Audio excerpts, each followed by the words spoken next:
Part human mouse embryo. Pigs are not the only animals to be a part of the human chimera experiments. In fact, within the past year, scientists created a mouse embryo made up of 4% human cells, marking it as the organism with the highest number of human cells ever recorded, which has enormous implications for stem cell and disease research.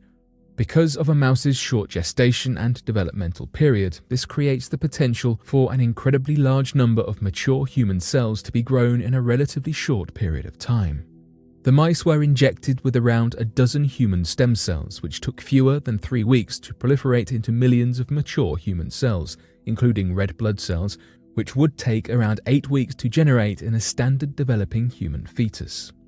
Experiments of this nature always raise moral and ethical dilemmas, and scientists must navigate incredibly carefully to ensure that all risks and dangers are thoroughly explored and dealt with before proceeding. However, risks aside, the implications of the benefits of these experiments cannot be denied.